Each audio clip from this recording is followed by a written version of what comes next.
What was the story of the Vampire Jedi? Greetings, Acolytes, we've been expecting you. Folklore is filled to the brim with tales of strange creatures and monsters in the night that hunt you for your blood. But for the galaxy of Star Wars, these tales of myth are all too real. Luckily for us, the Jedi Knights exist to defend the weak from such monsters of darkness, unless one of them were to become that such monster. Such was the tale of Tel Angor, the Force Vampire. Some of the monsters we are familiar with our world exist in the galaxy far, far away as well, usually created as an abomination of the dark side. But the real tragedy of this tale is that the man who would become this abomination had done so in order to destroy such creatures of the dark side.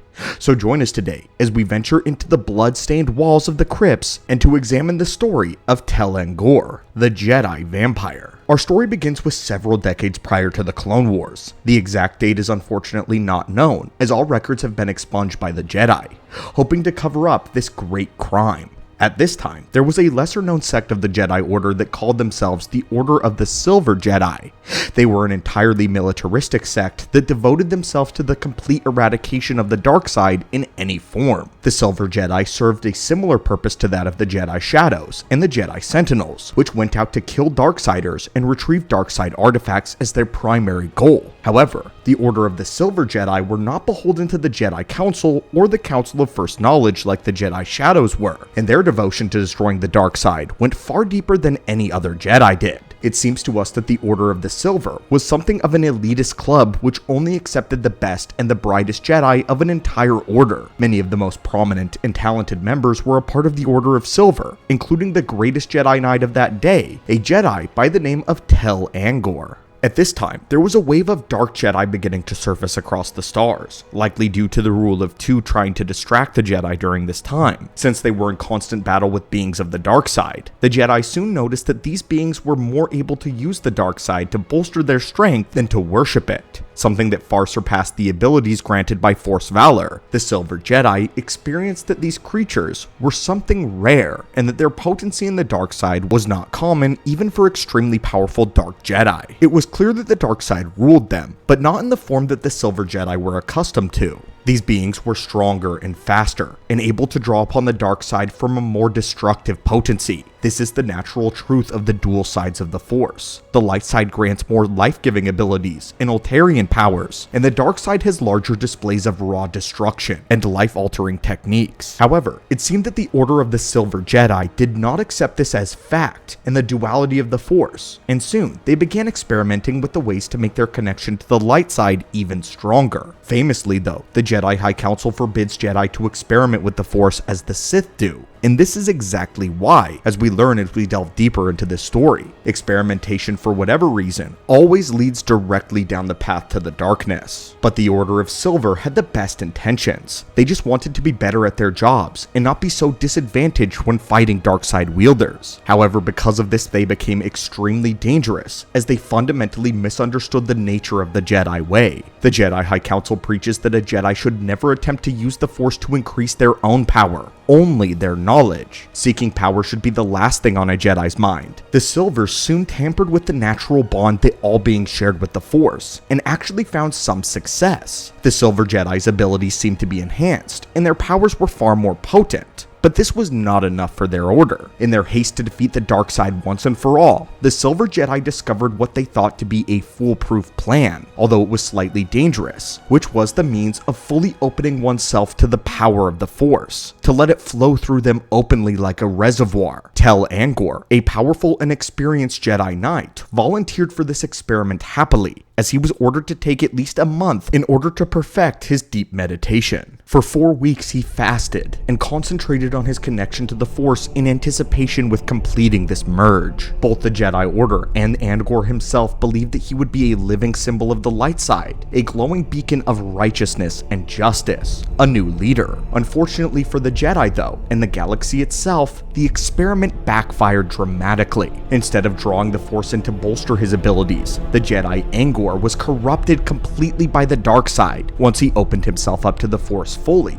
and turned into what is known as a Force vampire, a being that fed on the Force and that needed it to survive. think a lower scale Nihilus. Much like Nihilus, but on a lesser scale since he was not a wound in the Force, as this Jedi soon came to life, and the vampire's first act was to feed on the Silver Jedi, those who had aided in this experiment, followed by destroying all notes and computer data files that the vampire could find in relation to how he was created. From this point on, Tel Angor attacked any existence of the Jedi Order and the Silver Jedi that he could find, deciding to hunt them to utter extinction. Immediately, Angor was aware of his supernatural new abilities. He was able to sustain himself by feeding on Force energy present in all living things. He also learned that he would have to make physical contact with beings, and then he would be able to siphon every drop of power from their body. His prime targets were Force wielders who had practiced their abilities, as this provided the most sustenance and the Force energy was more potent and delicious. After that, simply Force sensitives would serve. In a pinch, the vampire could even draw small amounts of energy from non-Force sensitives, since the Force resides in all living things in some measure. Any beings who were killed by this means that they would lose all their natural connection to the Force, and even their dead bodies would exhibit no Force sensitivity whatsoever. Life itself was ripped from them on a molecular level. This would leave the Jedi detectives absolutely baffled and horrified by the bodies left behind by this vampire. Tel Angor was able to transfer the Force energy into pure strength. This allowed him to always be a physical superior to anyone in a fight, and he could even bolster himself against injuries as well.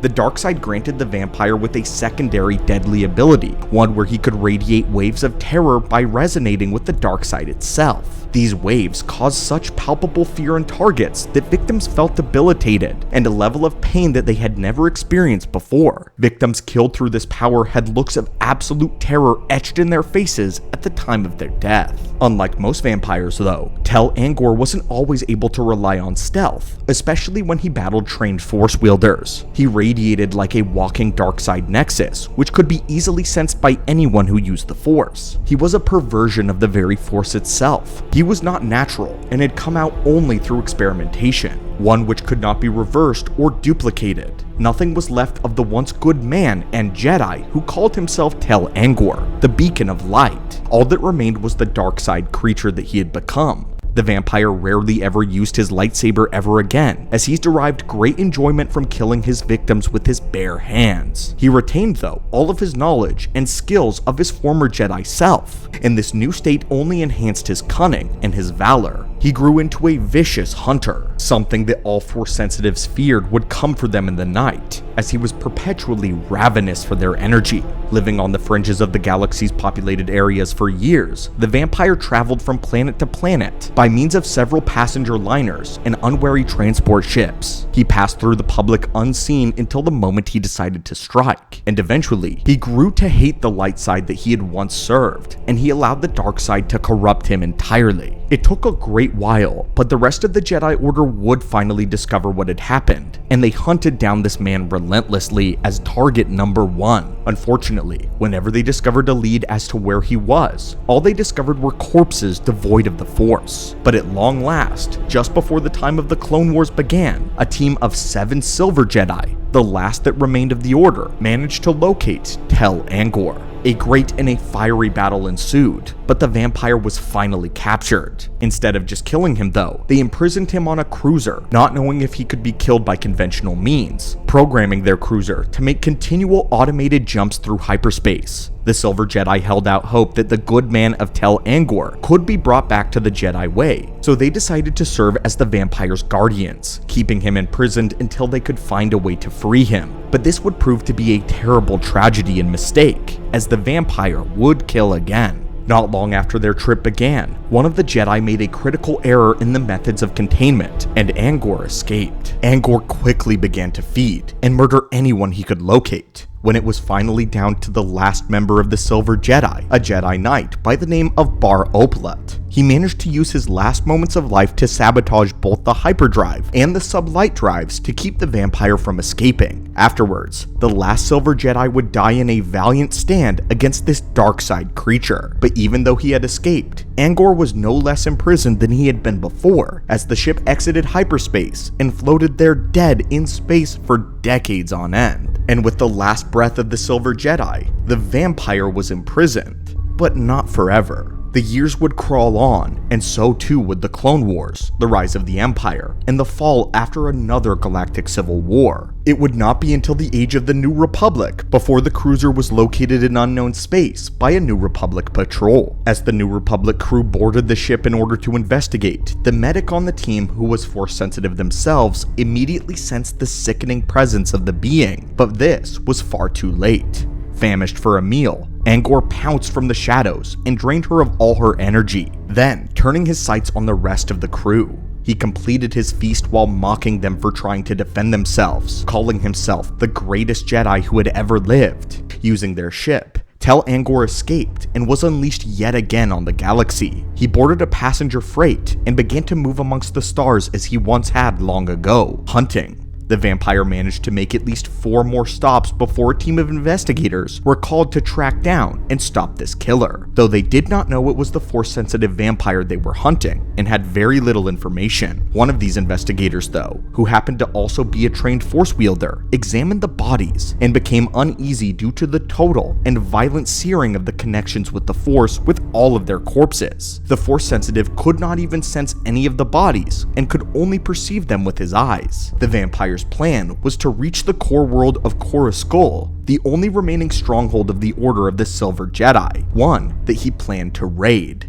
He planned to destroy the final evidence of his existence after learning that there was a small group of Silver Jedi remaining, and with the Silver Jedi was the final piece that he had ever existed to begin with, a journal, one containing all the information of his creation and the story of the Silver Jedi. The very last entry would read this: "We never should have tried." Luckily though, the New Republic investigators caught up to the vampire in the stronghold and managed to take him down after a grueling final battle, as he was unable to destroy the final bit of evidence of his creation. And thus, the story of Angor would come to an end. The Jedi Order carries many secrets they don't want revealed, and this is definitely one of them. It's not surprising that we've never heard of the Order of Silver Jedi before now, as it was clear that Angor did everything he could to wipe all trace of their existence from all star maps so that no one would know who or what he really was. It's a shame and a tragedy that a man of righteousness and devotion against evil would become such a vile abomination in pursuit of the light side.